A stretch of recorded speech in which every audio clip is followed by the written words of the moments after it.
Président de Modem Grèce, hein? C'est le même nom. You might think that the Greek new party comes last in typical Greek fashion, but I promise you that our mentality and our opinions are way ahead of their time and certainly way ahead of where the country is right now.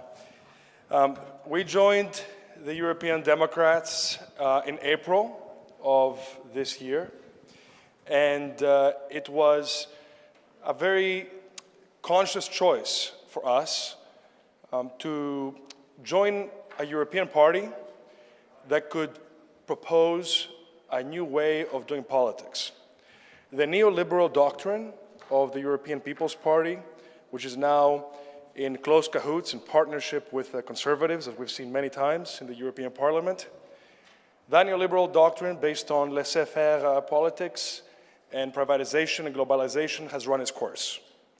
We need new tools with a new philosophy of values-based politics, not an ideology-based politics or stringent ideology-based politics, and humanism and realism that are at the center of both Modem and of the European Democrats, I think is exactly the way forward for us.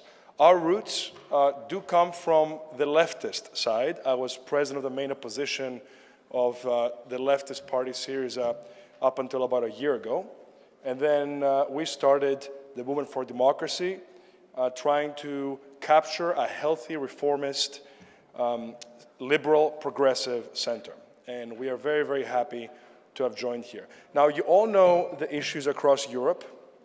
I will tell you that, unlike other places in Europe, we are okay in terms of populism. This is not an issue in Greece.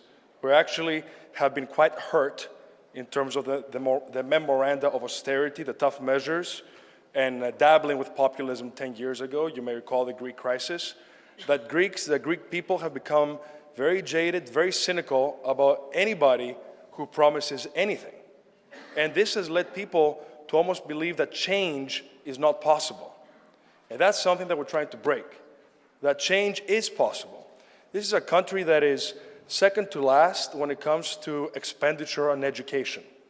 Yet you see the headlines in The Economist and the Financial Times about how quickly we're reducing our deficit, our debt to GDP ratio. It is true. We are a country that is healthier financially, but we have no extroversion in our economy. We don't produce enough. We don't export enough. We have the lowest investment, private investment as percentage of GDP in Europe, and we have a social state that is very, very far behind.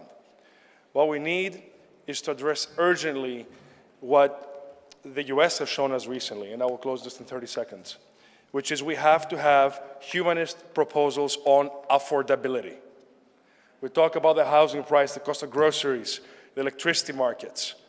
We need to use the economies of scale of the European Union to create solutions with an interventionist government that does not go against liberal ideas, but it solves the solutions for the common person. And this entails, in my opinion, in our opinion, breaking down the big tech cartels, the new Standard Oils of today's world, where billions and billions of wealth has been amassed, and only those who have access to assets, such as real estate and equity markets, can actually profit from them. Everybody else who lives paycheck by paycheck feels that they do everything right, and yet they're so far behind. If we can have practical solutions with the human on the center, I think the European Democrats are going to be successful anywhere in Europe. Thank you very much. It's a true honor to be with you here today. Thank you.